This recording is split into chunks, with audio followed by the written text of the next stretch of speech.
This just got absolutely insane. The last few hours, completely wild. Some of the songs they would at times have lyric content that went beyond just the danceable songs. And the one thing that I sensed was Buddy, you're going to extend that time out. the like-minded people that all of us love at home.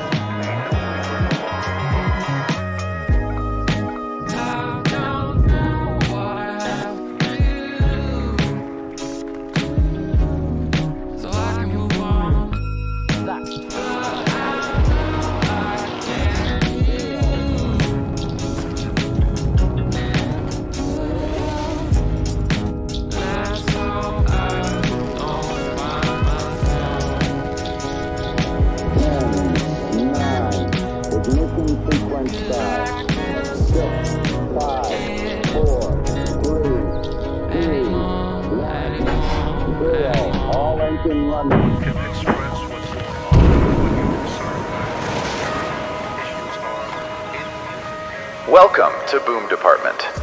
The United States is clearly positioning a massive amount of its military assets in the region. Not all of them, but a huge portion. And based on the types of aircraft being deployed, we can start to get a pretty good idea of what they might be preparing for. I don't even know how long today's video is going to be, because we have a ton of news. This past week has spiraled out of control. From Monday to Tuesday, Tuesday to Wednesday, every single day up until right now, there has been an unprecedented wave of logistical aircraft and tanker planes flying into the region. The only precedent for this kind of movement has been during wartime. You don't do this in peacetime. Here's the first major headline from the Wall Street Journal. The United States is amassing the most powerful Air Force presence in the Middle East since the 2003 invasion of Iraq. Think about that for a second. The last time they gathered this level of air power, they invaded Iraq. Now, and this is important, that does not mean they're going to invade Iran. In fact, they're not going to invade Iran. A ground invasion makes no sense. I've seen people online saying Iran is impossible to invade. Yes, the US knows that too. A traditional land invasion is off the table. Special forces? Maybe. For surgical missions. But a conventional invasion? Now, let's look at the numbers. 193 airlift transport flights into the Middle East as of yesterday, the 19th. That signals a major buildup. Tanker aircraft, fighters, ISR platforms, support aircraft, and 46 tankers have been repositioned to Europe. Deployments are ongoing. At the time of that report, F-16s, F-22s, F-35s, and F-15s were flying toward bases in Jordan, and it hasn't stopped. That's the thing. Each day is its own headline. But because it's happening day after day after day, it almost feels normal. It's not normal. It's insane. They're also deploying multiple E-3 Sentry AWACS aircraft, high-value airborne radar platforms. You don't move those into range of potential missile attacks unless you plan to use them, period. On the fighter side, 24 of the 36 deployed F-16s were F-16CJ Wild Weasel variants. These are specifically modified for SEAD missions, suppression of enemy air defenses. In simple terms, their job is to destroy enemy air defenses. They carry AGM-88 HARM missiles, anti-radiation missiles that home in on radar emissions. If a radar turns on, the missile locks onto the signal and destroys the emitter. It's brilliant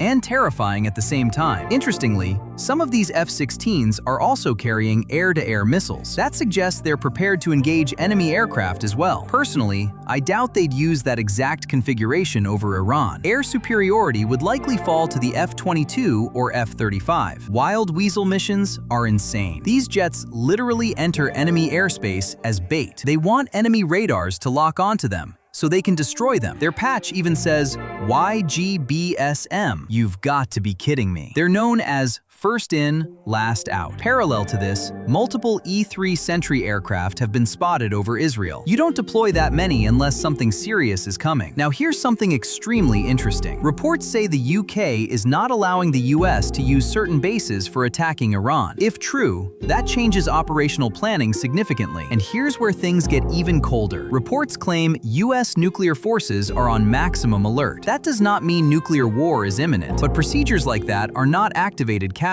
Combine that with 80-plus fighters and 40-plus tankers moving in 48 hours, and the picture becomes serious. There's also the carrier factor. The USS Abraham Lincoln remains positioned east of Oman. The carrier hasn't moved much recently. Why? That's unclear. Saudi Arabia appears to have shifted its position as well. If US aircraft can refuel over Saudi territory, that completely changes strike geometry. In Jordan, the buildup is massive. Some speculate this could even be bait, daring Iran to strike first. Meanwhile, Iran reportedly lost an F-4 Phantom in a crash. Yes, they're still flying F-4s against F-22s and F-35s. The technological gap is enormous. So what happens next? Some believe strikes would occur when markets are closed, minimizing economic shockwaves. Others think continued aircraft movements suggest an attack is not immediate. Or maybe that's exactly the deception. Expect the unexpected. One theory, a limited but powerful precision strike targeting missile factories and nuclear infrastructure. But limited strikes can spiral. Retaliation,